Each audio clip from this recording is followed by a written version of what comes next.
네, 반갑습니다. 오늘은 유전자 치료 파트에 대해서 설명을 드리려고 하고요. 이것도 두 개 영상으로 쪼개서 여러분들 보시기 편하도록 만들도록 하겠습니다. 그럼 시작해 보도록 할게요. 지금 쓰고 있는 도구는 아이패드를 사용해서 찍고 있습니다. 지금 주말이기도 하고 그 다음에 주중에 마이크 스튜디오를 쓸 수 있는 상태가 아니어서 이렇게 한번 찍어 보겠습니다. 유전자 치료 파트에서 여러분들하고 다뤄야 할 내용들은 이런 것들입니다.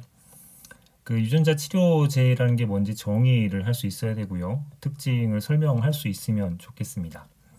그리고 이 유전자 치료의 가장 중요한 점들은 유전 물질들을 이제 환자한테 전달해야 되는데 어떻게 전달을 할 수 있을까? 여러 가지 전달들이 있는데요. 거기에 대한 장단점들을 열거할 수 있으면 좋겠고요. 그 다음에 유전자 전달체가 갖춰야 될 안전이라고 하는 요소에서 가져야 될 요건들 설명할 수 있으면 좋겠습니다. 그리고 최근에 이제 유전자 치료제들이 속속 출시 그리고 이게 시장에 나오고 있고 있는데 여기에 이제 어떤 전략으로 치료제가 나오고 있는지 그리고 주요 대상 질환들은 어떤 것들이 있는지 부작용에 대한 것들은 무엇인지 그리고 이것들을 다룰 때 고민을 해야 될 생명윤리 관련된 법들은 뭔지 이것들을 설명할 수 있으면 좋을 것 같습니다. 그럼 유전자 치료제에 대한 부분들을 설명하려면 여러분들 잘 아시다시피 DNA와 관련되어 있는 여러 가지 타임라인들이 있습니다. 처음부터 이제 설명을 하게 되면 예전에 이제 유전자 코드들이 나왔죠. 그리고 이제 이런 것들을 통해서 유전자 지도에 대한 부분들이 나오고 나서 사람들이 환호성을 질렀습니다. 이제 유전자를 치료를 하는 시대들로 도입이 되겠다라고 하는 부분들이 생겼고요. 근데 이제 이런 부분들 때문에 PCR도 도입되고 유전자 조작도 되고 DNA 되고 복제도 일어나고 DNA에 관련된 여러 가지 입증이 일어나면서 이제 각광을 받으면서 커 나가다가 1999년도에 사건이 터집니다. 유전자 치료를 통해서 이제 사망 사건이 한번 터지면서 조심해야 된다라고 하는 부분들이 새롭게 이제 생겨난 계기가 되게 됐죠. 유전자 치료를 정의를 한다면 치료 유전자 또는 유전 물질을 원하는 장기로 어떤 유전자를 전달하는 이런 행위들을 모두 유전자 치료라고 이야기를 합니다. 약물 치료에 비해서 당연히 선택성하고 치료율이 높겠죠. 고장난 유전자를 치료하는 방법들로 접근을 하기 때문에 그렇습니다. 원인 치료의 방법이기도 하고요. 근데 이제 단지 이 유전자 치료가 가능하려면 원인 유전자가 명확히 무엇인지 규명하는 게 필요하고요. 그리고 이 유전자를 우리가 과연 외부에 조절할 수 있는가 여기에 대한 연구도 필요하고 조절을 명확하기 위한 전달 물질에 대한 방법들을 적절하게 할 수 있는가에 대한 부분들도 고민을 해야 되는 상황입니다. 즉 유전자 치료는 세포 생물학적 성질을 변화시키는 형태들을 모두 이제 유전자 치료라고 보시면 될 것 같습니다. 우리나라의 KFDA에서 나오고 있는 유전자 치료제의 정의를 한번 읽어보면 이렇습니다. 유전자 치료란 세포에 유전자를 도입해서 질병을 치료하거나 예방하는 방법을 의미한다. 암, 심혈관 질환, 이런 난치성 질환으로 되어 있는 부분들을 치료 대상으로 하죠. 왜냐하면 리스크에 대한 부분들이 아무래도 많기 때문에 이 리스크를 극복할 수 있는 이득이 큰 질환들의 접근을 먼저 한다라고 보시면 될 것 같습니다. 그래서 유전자 치료제란 질병 치료 등을 목적으로 인체에 투입하는 유전물질 포함하고 있는 의약품을 의미한다라고 그 생물학적 제재 등 제조 및 품질 관리 기준에 그 적혀 있다라고 보시면 됩니다. 그래서 유전자 치료제는 그 여러분들이 혼란스럽지 않도록 그 제조합 의약품하고 세포 치료제하고는 좀 구분되는 개념으로 이해를 하시는 게 필요합니다. 그 생물학적 제제는 생물체에서 유래된 물질로 이제 치료 물질들을 만드는 형태들이죠. 주로 백신이나 그 혈장 분해 제제 뭐 이런 것들이 여기에 해당을 합니다. 그리고 유전자 제조합 의약품이라고 하는 것들은 유전자 조작 기술을 이용해서 펩타이드나 단백질들을 만들어서 그 만든 것들을 제제로 의약품으로 활용하는 것들을 유전자 제조합 의약품이라고 합니다. 세포 배양 의약품 같은 경우는 세포 배양을 통해서 만든 펩타이드나 단백질 이런 것들을 얘기를 하죠. 이런 것과 조금 차이가 있다면 세포 치료제는 실제로 살아있는 세포들을 치료하는 뭐 예를 들면 그 골수 이식도 일종의 세포 치료의 방법 중에 하나에 포함이 됩니다. 여기서 오늘 얘기하고 싶은 것들은 유전자 치료제에 대한 것들이고요. 여기에 이제 실제로 유전 물질이나 이런 것들을 포함한 의약품들을 환자 몸 안으로 그 도입을 해서 치료 목적으로 쓰는 것들이라고 보시면 되죠. 그래서 이건 유전 물질을 도입하는 형태고요. 이것들은 외부에서 그것들을 이용해서 펩타이드나 단백질을 만들어서 하는 것하고 좀 구분이 된다라는 것들이죠. 점차 이제 세포 치료하고 유전자 치료제가 같이 병합이 돼서 그 최근에 나오는 치료제들이 많기 때문에 여기에 대해서 여러분들이 이해할 필요가 있게 되겠습니다. 그러면 이러한 그 유전 물질들을 그 우리 몸속으로 전달하는 방법들에 크게 두 가지가 있는데요. 하나는 바이러스를 이용해서 전달하는 방법, 두 번째는 바이러스 이외의 방법들을 이용해서 전달하는 방법들이 있습니다. 그 바이러스를 이용해서 전달하는 방법들에는 DNA 바이러스하고 RNA 바이러스들을 이용하는 것들이 있는데요. 바이러스가 숙주 세포로 이제 도입되는 것들의 특징들을 이용하는 방법들이죠. 독성은 제거하고 전달한다는 의미만 이제 찾은 것들이고요. 비바이러스 같은 경우에는 물리적으로 세포 내에 이제 그것들을 들어가게 한다거나 아니면은 뭐 지진이나 폴리머 같은 것들을 이용해서 화학적으로 이제 전달을 하게 하는 방법들을 사용을 하게 됩니다. 보시면 알겠지만 전달 효율 측면에서는 이 녀석이 굉장히 높습니다. 효율은 낮은 반면에 부작용 측면에서는 이 녀석이 낮은 장점들을 갖고 있게 되죠. 바이러스 전달체와 그 비바이러스 전달체에 대한 것들 하게 되면 좀 전에 말씀드린 것처럼 전달 효율이 굉장히 높고 대신 이제 안전에 대한 문제가 생길 수가 있게 됩니다. 비바이러스성 전달체에는 그 면역 반응도 유발하지 않고 그 다음에 뭐 부작용 및 안전에 대한 문제가 적다라고 하는 측면들이 있죠. 대신 유전자를 도입을 할 때 크기 같은 것들이 제한이 없다라고 하는 측면들이 있고요. 이 바이러스는 바이러스의 그 전달은 그대로 살려주면서 유전자를 집어넣어야 되기 때문에 크기의 제한들이 생깁니다.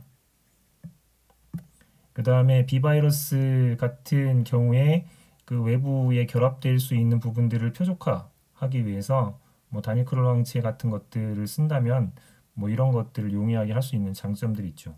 대신 트랜스펙션 효율 같은 전달 효율이 그 낮다라고 하는 문제들은 갖고 있는 특징 중에 하나라고 보시면 될 것 같습니다.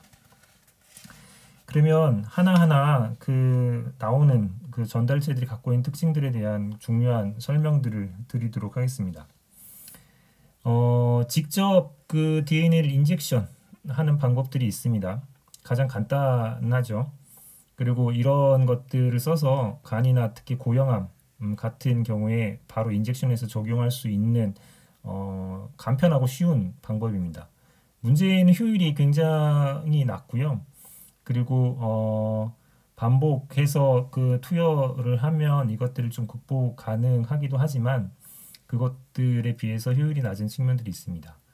뭐 고형암이 넓은 범위에서 적용을 가능하다라는 장점들이 있어서 이런 것들이 여전히 남아 있는 상태고요. 좀 더 도입 효율을 높이기 위해서 직접 주업비에 비해서 1000배 정도의 도입을 높일 수 있는 방법들로 일렉트로포레이션이라고 하는 방법을 쓸 수가 있습니다. 세포막에 전기 충격을 가해서 DNA가 세포질 내로 들어갈 수 있도록 해주는 방법들을 쓰는 거죠. 뭐 주요 적용 부위는 피부나 뭐 간세포 근육 이런 곳들에 적용을 하게 됩니다. 그 다음에는 유전자 총이라고 해서 금가루 같은 것들을 붙여서 타겟 세포에 이제 쏘는 방법들을 쓰는 것들인데요. 피부 세포 경우에 뭐 10에서 20% 정도의 효율을 높일 수 있어서 주로 이제 피부 세포를 타겟으로 유전자 치료를 할 때 사용한다고 보시면 됩니다. 단점은 조직 두께가 두꺼우면 이것들이 접근하기 힘들어서 얇은 조직을 갖고 있는 곳에서 쓸 수 있다라고 보시면 되겠죠. 이러한 유전자 전달체들을 사용할 때 가져야 될 요건들을 생각해 보면 뭐 상식적인 부분에서 생각을 하시면 되겠습니다. 우선은 우리가 전달하고자 하는 유전자가 효과적으로 전달을 잘 할 수 있어야 되겠죠. 두 번째는 전달한 유전자가 발현을 잘 할 수 있어야 되고, 이런 전달 과정에 안전을 담보할 수 있어야지만 될 것입니다. 유전자 치료제에 쓰는 전달체들에 대해서 아까 바이러스, 비바이러스에 대한 설명들을 쭉 드렸는데요. 연구하는 현재의 추세를 살펴보게 되면 아데노바이러스가 가장 많이 사용을 하고 있고요. 그 다음으로 레트로바이러스가 두 번째고, 그 다음에 직접 주의법 또는 플라스미드 사용하는 이런 것들이 세 번째 이 빈도를 차지하고 있는 순서라고 보시면 될 것 같습니다. 바이러스 전달체에 대한 설명들을 이제 드리도록 하겠습니다. 바이러스 전달체의 특징들은 유전자 전달체 연구의 거의 85% 이상을 차지하고 있는 거죠. 이유는 이제 트랜스펙션 효율이 굉장히 높기 때문에 이 선택들을 하고 있고요. 문제는 이것들을 좀 더 활성화하기 위해서는 삽입되는 DNA 크기의 제한점들을 풀 수 있는 방법을 좀 찾아야 되는 측면들이 있고요. 그 다음에 면역 반응을 유발할 수 있기 때문에 이것에 대한 안전성에 대한 측면들을 풀어야 되는 상황들이 있죠. 그 다음에 바이러스가 갖고 있는 특징들이 어떤 타겟 세포한테만 감염이 되는 게 아니라 다양한 세포를 다 감염시킬 수 있기 때문에 특정 세포 특이성이 없다라고 하는 단점들도 가질 수 있게 됩니다. 따라서 이와 같은 안전의 문제, 독성의 문제, 그 다음에 대량 생산을 하기 힘들다라고 하는 문제점들이 바이러스 전달체 갖고 있는 가장 큰 단점들임에도 불구하고 트랜스펙션 효율이 굉장히 높다라고 하는 측면들 때문에 연구를 아주 많이 하고 있는 상태라고 보시면 됩니다. 바이러스를 이제 벡터로 사용을 하려면 안전성에 영향을 줄 수 있는 유전자 같은 것들은 제거를 해야 되고요.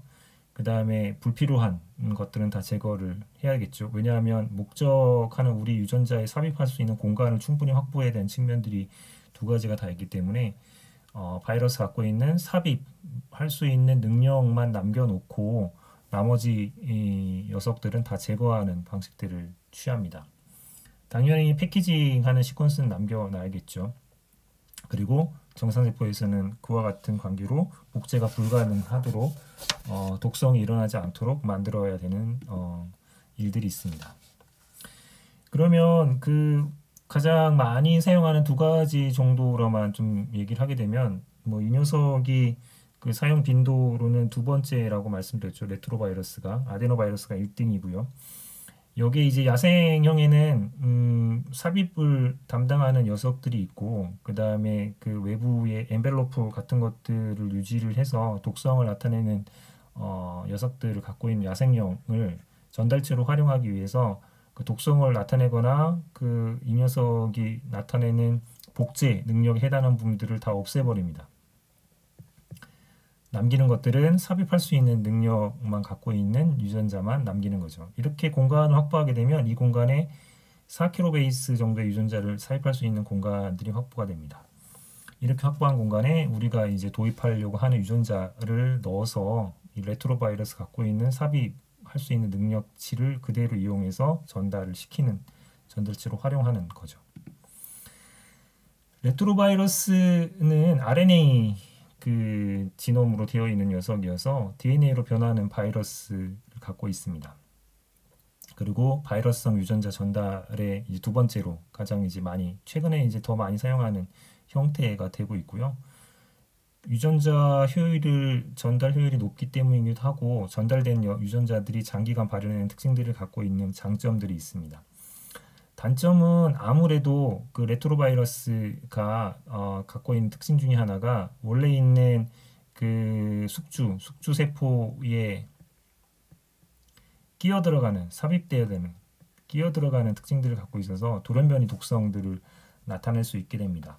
최근에는 8kg 정도까지 그 사입할 수 있지만 여전히 그 정도의 제한들은 갖고 있다라고 보시면 될 것 같습니다. 그 다음에 이제 아데노 바이러스인데요. 이건 에베로포를 형성하지 않는 바이러스의 일종이죠. 마찬가지로 감염 효율이 높고 유전자 효율이 높기 때문에 쓸 수 있는 장점들이 존재를 합니다. 근데 단점으로는 숙주세포에 이제 삽입해서 들어가지 않기 때문에 장기간 유전자 발현하는 것들은 조금 어려움이 있죠. 반대적으로는 삽입 돌연변이가 생기지 않는다는 장점을 갖고 있기는 합니다.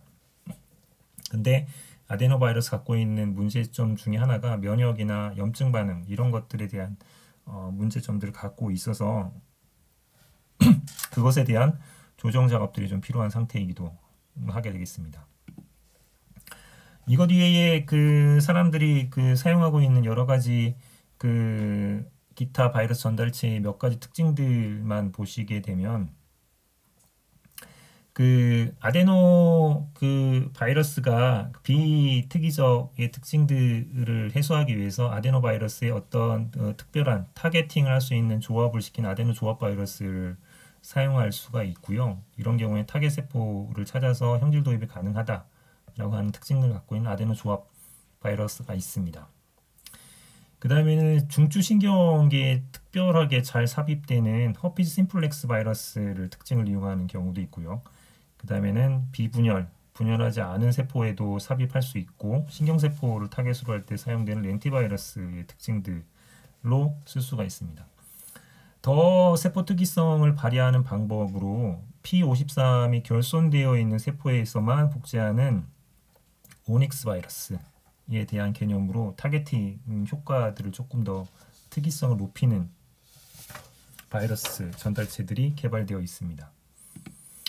비바이러스성 전달체에 대한 설명들을 드리도록 하죠. 비바이러스성 전달체는 세포에 들어가는 방법은 두 가지입니다. 세포들은 그 엔도사이토시스라고 하는 것을 통해서 외부 물질들을 먹어서 불필요한 것들을 용해시키는 워킹들을 하게 되죠. 두 번째는 그 플라즈마 멤브레인의 퓨전이 돼서 세포 안쪽으로 이렇게 그 방출돼서 들어오는 방법 두 가지들이 있게 됩니다.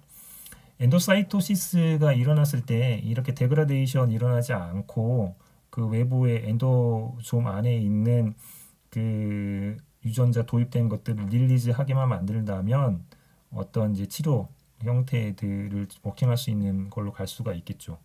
당연히 이쪽에서 이렇게 오는 효율도 낮고 그리고 플라즈마 멤브레인 퓨전의 효율도 낮은 단점들을 갖고 있게 됩니다.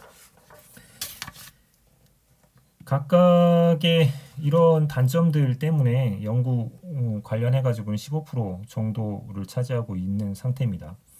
장점들은 제조하기가 이제 용이하는 부분들이 있고요. 바이러스하고는 좀 상이하게 크기 상관없이 할 수 있다. 그리고 특정 세포를 표적화하기 위해서 뭐 라이간드라든가 모노클론al 안티바디를 결합해서 사용할 수 있는 방법들이 있다. 근데 이제 가장 큰 단점들은 효율이 낮다라고 하는 부분들이 존재한다라고 하는 거죠. 자, 저런 효율에 대한 부분들을 해소하기 위해서 이제 다양한 비바이러스 전달체들을 이제 개발을 합니다. 그 첫 번째로 그 할 수 있는 것들은 리피드 세포막이 리피드 성분이기 때문에 리피드 성분으로 만들어서 세포막하고 퓨전을 조금 효과적으로 잘 할 수 있도록 하는 형태의 시스템들을 쓰고 있고요. 리포점이라든가 뭐 여러 나노 파티클 같은 것들을 이용하기도 합니다. 또 다른 측면으로는 그 폴리머하고 이제 결합을 시켜서 그렇게 컴플렉스를 만들게 되면 DNA를 잘 결합해 가지고 흩어지지 않도록 세포 내로 가져갈 수 있기 때문에 이 폴리머에 대한 부분들도 사용을 합니다. 이 두 가지를 같이 컴플렉스 시스템으로 이제 만들어서 사용하기도 하죠. 폴리머도 해가지고 DNA를 잘 붙잡고 그 다음에 타겟팅 퓨전이 할 수 있도록 리포점도 활용을 하고 그리고 리포점 주변에다가 세포 특이성들을 부여하는 모노클론al 안티바디 같은 것들을 붙여서 타겟팅 할 수 있도록 형태를 개발하는 상태까지 비바이러스성의 그 도입 효율을 낮추는 문제들을 해결하려고 하는 노력들을 다양하게 하고 있습니다. 그런 노력 중에 그 하나가 리포점을 이제 사용하는 형태들이죠. 리포점은 그 내부에 이제 친수성 공간을 갖고 있고 외부는 지질막으로 되어 있는 형태입니다. 이렇게 되면 이 녀석들은 지용성을 갖고 있는 인지질 성분의 세포막하고 퓨전이 일어나서 그 퓨전을 통해 가지고 이 안에 있는 물질들을 그 세포 안쪽으로 릴리즈하게 만드는 작용으로 그 전달을 하는 과정을 하게 되죠. 장점은 당연히 제조가 용이합니다. 세포 독성에 대한 문제도 낮고요. 단지 단점들은 그 퓨전을 통해서 전달을 해야 되기 때문에 효율이 이제 낮은 부분들이 있고요. 혈청 같은 것들이 같이 섞여 있으면 활성이 더 이제 낮아지는 형태들이 있게 됩니다.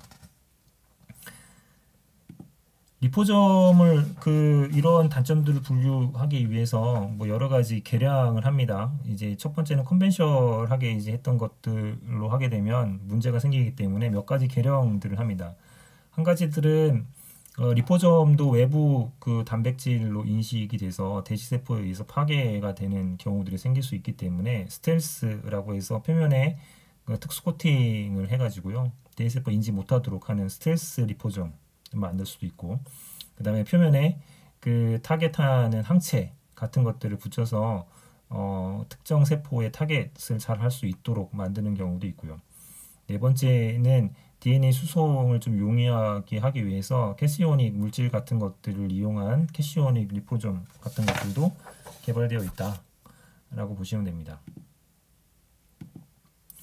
스텔스 리포점은 그 표면의 당단백이라든가 에틸렌 글리콜을 결합한 상태입니다.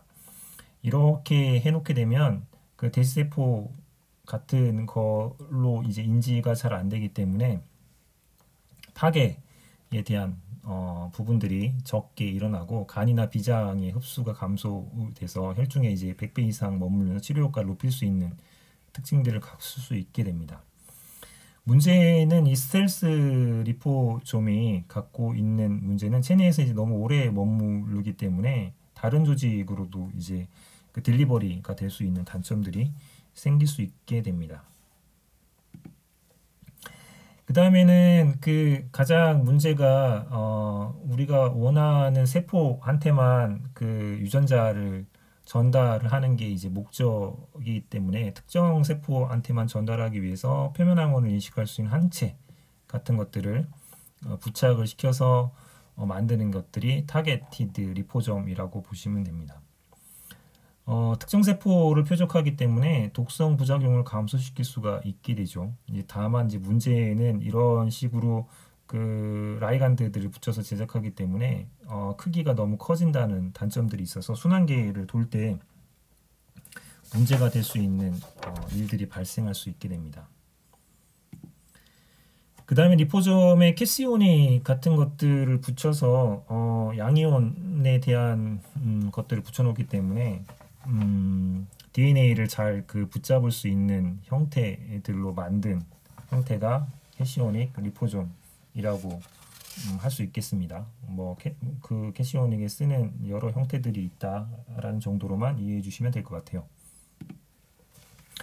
다음에 리포플렉스를 이용한 유전자 전달을 보게 되면 이거는 그 말 그대로 지질하고 DNA 복합체 형태로 만든 녀석의 이름이라고 그 지칭을 한다라고 보시면 될 것 같습니다. 그 양이온성 지질하고 음이온성 DNA에 대한 부분들을 결합을 시켜서 리포솜 내에서 안정한 형태로 리포플렉스를 형태를 이룬 녀석들을 우리는 플라스미드 DNA 리피드 컴플렉스 리포플렉스라고 하는 형태로 이야기를 하고 있습니다. 이것들이 이제 타겟셀에 이제 전달이 돼서 유전자 전달하는 형태를 쓰고 있는 녀석이다라고 보시면 되고, 두 번째는 그 폴리머하고 고분자를 결합을 해서 효과적으로 그 불안정한 DNA를 좀 더 행내로 안정적으로 이동할 수 있도록 만들어주는 컴플렉스라고 보시면 되죠. 그걸 이제 폴리플렉스라고 부릅니다. 그 화학적으로 뭐 조금 DNA가 안정된 형태로 돼서 그 타겟 세포에서 DNA가 좀 발현을 잘 할 수 있도록 만들어주는 장점들을 갖고 있죠. 뭐 만드는 방법도 간단합니다. 폴리케이신하고 폴리네이신 같은 경우들을 같이 결합을 해서 그 오랜 시간 동안 두게 되면 이런 식으로 그 폴리플렉스 형태들을 그 자동적으로 이루기 때문에 그렇게 뭐 어려운 방법들은 아니라고 볼 수 있습니다. 그 다음에 이제 최근에 이제 나오고 있는 것 중에 하나가 그 유전자 전달체는 크기가 조금 큰 상황들이 되어 있습니다. 그 모세혈관의 크기는 뭐 이 정도라고 보시면 되고, 혈관하고 뇌피 사이의 갭들이 이제 30에서 500 나노미터 정도가 되는데, 유전자가 요 갭들을 잘 통과하기 위해서는 나노수준의 크기가 필요를 하게 되거든요. 그래서 엔도사이토시스가 조금 원활하게 하기 위해서 나노스피어 형태의 유전자 전달들을 만들어서 사용한다고 보시면 되죠. 이때 그 쓰는 형태들은 그 양전하를 띈 그 폴리케이신 같은 것들을 이용해서 복합체를 형태를 만들게 되고요. 크기들을 나노 파티클 수준의 크기로 만들어서 사용을 하게 됩니다. 독성이 없고 면역 반응을 유도하지 않는다라고 이제 보고되어 있지만 아직까지는 조금 더 살펴볼 측면들이 있습니다. 이 나노 파티클들이 여전히 세포에 그대로 제거되지 않고 많이 남아있는 양상들을 보게 되면서 이 남아있는 것들이 어떻게 그 일들을 벌일 것인가에 대한 고민도 있고요. 그 남아있는 녀석들이 물리적으로 어떠한 갭이나 이런 공간들을 막아서 생길 수 있는 독성의 문제, 이것도 한번 고민해 볼 과제로 지금 남아있는 상태입니다. 얘네들이 장점들은 그 나노스피어 형태로 만들게 되면 그 세포 안에서 외부 물질을 파괴하는 여러 가지 핵산분해 요소로부터 좀 안정할 수 있게 되고요. 덕분에 이제 생체 이용을 높일 수 있는 장점들이 생기게 되죠. 마찬가지로 이 스피어 바깥쪽에 리간드를 붙이게 되면 뭐 표적화도 가능할 수가 있게 되고요. 나노스피어의 좀 장점 중에 하나는 동결 건조해서 보관할 수 있다 라고 하는 장점도 갖추게 됩니다. 자, 지금까지 전달체 중에 바이러스 전달체하고 비바이러스 전달체에 대한 설명들을 쭉 드렸습니다. 이제 가장 이제 많이 사용되는 순서대로 좀 표현을 했다라고 보시면 되는데요. 이게 아까 1등이라고 그랬고 이게 2등이라고 그랬고 네이키드가 3등이라고 그랬죠. 많이 사용되는 전달체의 장점, 단점들을 좀 요약해서 다시 한번 설명드리도록 하겠습니다. 아데노바이러스는 뭐 여러 가지 경로를 통해서 주입 효과가 높은 장점들이 있죠. 문제는 면역 반응들이 일어나는 단점들이 있고요. 그리고 이런 것들을 만드는데 품질 관리가 어려운 측면들이 있습니다. 레트로바이러스도 아데노와 마찬가지로 높은 형질 주입의 능력들을 갖고 있죠. 단점들은 레트로는 삽입하는 능력 그 특징들을 갖고 있기 때문에 삽입 불연변이 즉 안정성에 대한 우려 같은 것들이 아데노와 좀 다르게 생각해 봐야 될 문제라고 말씀을 드렸고, 렌티바이러스의 장점은 분할이든 비분할이든 모두 감염시킨다는 장점들을 갖고 있습니다. 이런 장점들이 특징적이라면 특징적이고, 문제는 아직까지 임상 경험들이 조금 적기 때문에 좀 고민을 해야 되는 측면들이 남아있는 상태고요. 그리고 아데노가 갖고 있는 비특이성 타겟팅 효과들을 감소시키기 위해서 뭐 조합을 시켜서 효과적으로 타겟하는 세포의 감염 능력들을 만드는 아데노 조합 바이러스가 있죠. 마찬가지로 이렇게 만들다 보니까 삽입돌연변에 대한 안정성에 대한 우려들이 생기게 됐고요. 그 다음에는 비바이러스에 쓰는 이제 큰 세 가지 정도를 보게 되면, 네이키드 DNA는 가장 간단하죠. 대신 이제 발현 기간이 매우 짧다라고 하는 저효율의 형질 주입을 갖고 있다는 특징들을 갖고 있고요.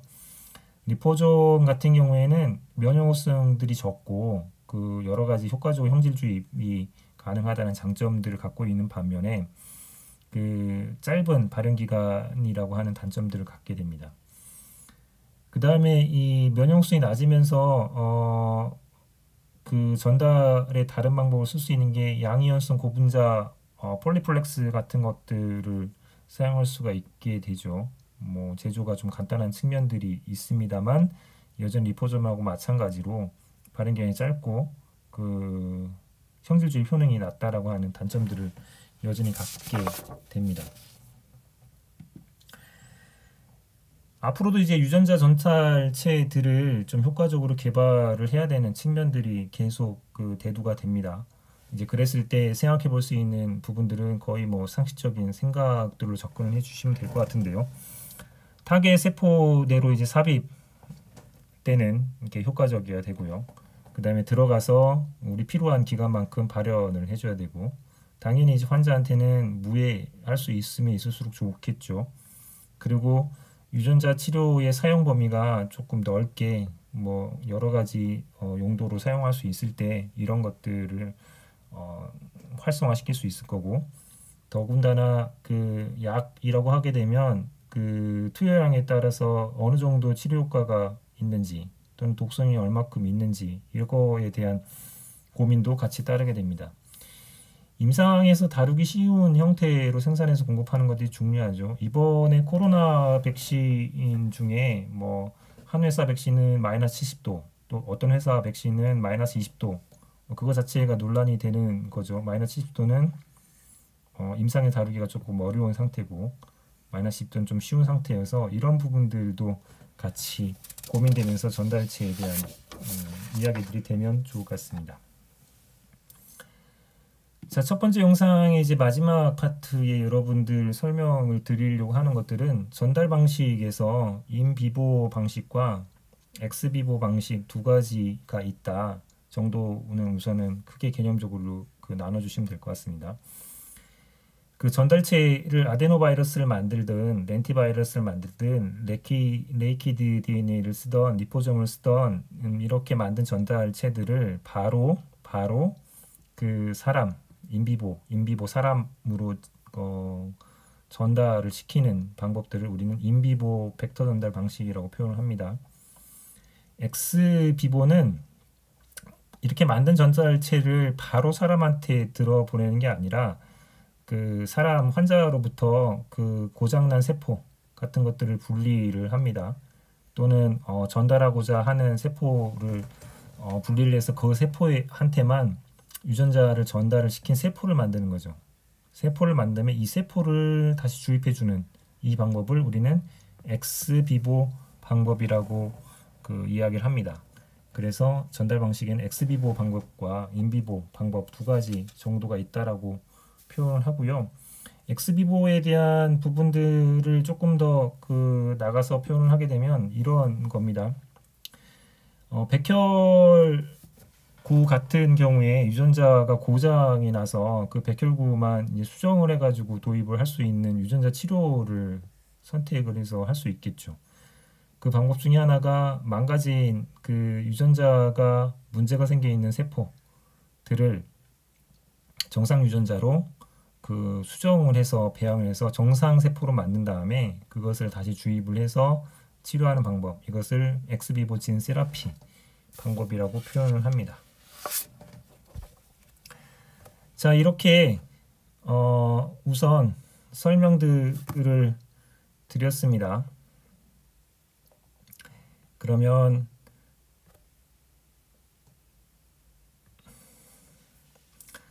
네, 이렇게 그 첫 번째 그 비바이러스 그리고 바이러스 전달체에 대한 큰 개념들 하고요. 이 녀석들의 특장점들 그리고 전달할 때 사용하는 방법들에 대한 기타 설명들을 드렸습니다. 조금 쉬었다가 다음 영상에서는 그 실제로 그 연구에 또는 임상에 쓰이는 과정들에 어떤 일들이 있었는지에 대한 설명들을 하도록 하겠습니다.